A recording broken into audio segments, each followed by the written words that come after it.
Hello everyone. Today I am here with the contents of SARS. What is SARS? Severe acute respiratory syndrome. It is a serious form of a viral pneumonia caused by SARS coronavirus, a contagious and sometimes fatal respiratory illness caused by a coronavirus. The virus that causes SARS was first identified in 2003. The World Health Organization has designated SARS a global health threat. In 2003, an epidemic killed approximately 774 people, trusted souls worldwide before it was successfully contained. No new cases of SARS have been reported since 2004. What are the symptoms of SARS?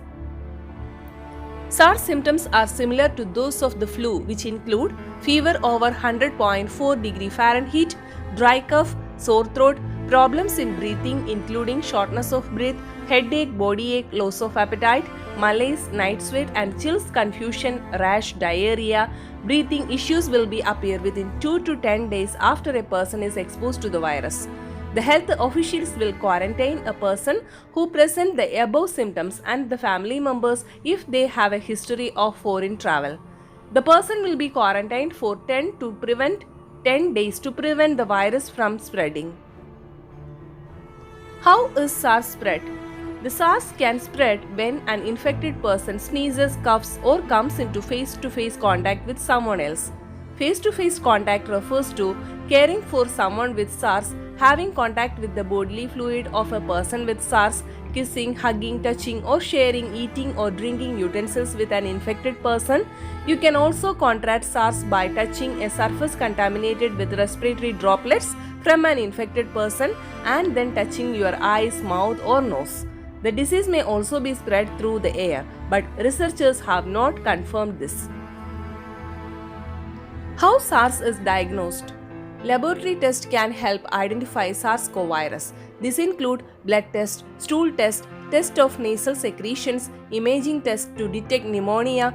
These tests may not be reliable during the early stages of infection. Can SARS cause complication? Yes, of course. Most of the fatalities associated with SARS result from respiratory failure.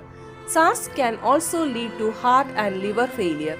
The group most at risk of developing complications is people over 60 who have been diagnosed with another chronic condition. How can SARS be treated? Antiviral agents, corticosteroids, immunoglobulin therapy, novel approaches like convalescent plasma. In patients who deteriorated irrevocably despite receiving pulse methylprednisolone, convalescent plasma obtained from the patient who recovered from SARS had been used as a last resort. A cell separator operating on the plasma exchange mode is used to harvest convalescent plasma by apheresis. Supportive care. Supplemental oxygen or a ventilator may be prescribed if necessary. In severe cases, blood plasma from someone who has already recovered from SARS may also be administered. However, there is not yet enough evidence to prove that these treatments are effective. How we can prevent SARS? Here are some of the best ways to prevent transmission of SARS if you are in close contact with someone who is being diagnosed with the disease. Wash your hands frequently. Wear disposable gloves if you are touching any infected bodily fluids. Wear a surgical mask when in the same room with a person with SARS. Disinfected surfaces that may have been contaminated with the virus. Wash all personal items including bedding and utensils used by a person with SARS. Moreover, follow all of the above steps for at least 10 days after the symptoms of SARS have gone away. Keep children home from school if they develop a fever or any breathing problem after coming in contact with someone with SARS. Thank you. Have a nice day.